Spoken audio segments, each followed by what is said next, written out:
Naturally, the government had taken full custody in scattering this tiny generation of children far into the countryside, and it was the most appropriate place for the children's safety. The only person on Helga's mind was Grandma. She had been the only real mother Helga had ever known. As the many seasons forged ahead, the jubilant sound of a clanging triangular bell rang loudly into the ears of all.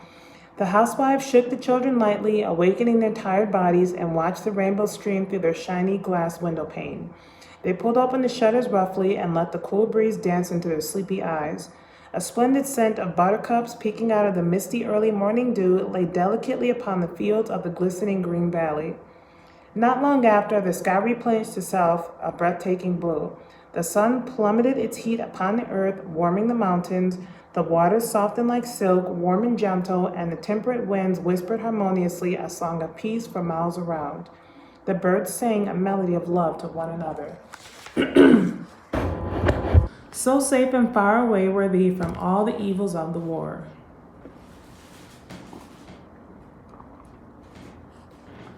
Came morning time, the small family of strangers were gathered to the kitchen, furnished for a morning breakfast. The long wooden table was garnished succulently with fruit, oatmeal, and fresh milk milked from a cow. Picture indeed, many hands eagerly reaching in every direction, devouring everything with the exception of one small child seated at the end of the table. She was pouting and pushing her food around her plate, eating nothing. Nigh after breakfast, several nannies would shepherd the little ones out to the potato fields for a day's labor. Helga, being quite little, was unable to lift herself up into the pulley cart that was being pulled by one voluminous ox, so the old woman lifted her frail body up off the ground and sat her down on the big wooden wagon. The beast rode on, carrying the small load of children far into the open fields. There they busied themselves picking up potatoes and stuffing them into a sack. In the late afternoon, the ox would rustle to a halt, and the children would be dropped off at the nearby running brook. When they were finished with their chores, they lay back in the tall, ever-so-green grass and stared up at the cotton clouds. Early evening, after a hard day's work, the clang of the noisy bell rang again. Even the Notian gypsy, clear down the road away, could smell the hot-baked bread and the fat pot of boiling beef stewing under the fire. It was never too soon for supper. It wasn't long before the sky turned as black as ink, racing into the next day, and the stars awoke to shine up a dark sky. Helga dreaded the thought of sleeping alone. The strange little box of a room was very somber looking, eerily cold, and not so pretty. It felt even worse when the old woman shut the door. Helga felt as if she had fallen into a deep, dark well and the walls were closing in on her.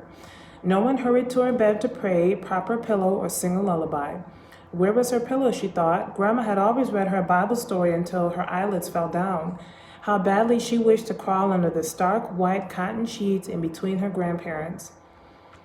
Grandma had a sweet smell about her, and when she would breathe in real hard, she could smell her on her pajamas. It so desperately reminded her of home. Everyone she loved was so very far away. That night, she cried herself to sleep and rubbed her eyes real hard until they turned red. It didn't take long before she awoke in a panic, screaming out for Muddy and startling the entire household. The maidens, being jostled by the children, ran to Helga's bedside. Helga nervously sat herself up, sweating and trembling, frantically spilling out her words. Everyone drew in closer to hear her better. "She's looking for me. I heard her calling me," said little Helga. I heard her. Really, I did. I have to go to her because she needs me now." Then she rose up out of her bed, refusing to rest herself from weeping until they took her outside to see. They walked her all around the yard, doing their best to reassure her that Muddy was nowhere in sight. She was reluctant to sleep and agonized over her predicament all night long. With great concern, the nanny remained at her bedside, comforting her, listening to her cry out for Muddy. The following morning, they received a wire addressed to Helga. It read the following message: "Muddy, Helga's grandma, died in her sleep last night, and the last words on her lips were, 'Bring me my little Helga.' Bring me my little Helga, bring her home to me. Her heart widens my ocean, her eyes the gleaming sea. A broken heart I die with, a sweeping rain I grieve. Where's my little Helga? Bring her on home to me." We genuinely pray for those that lost their loved ones in this war and every war thereafter. Amen.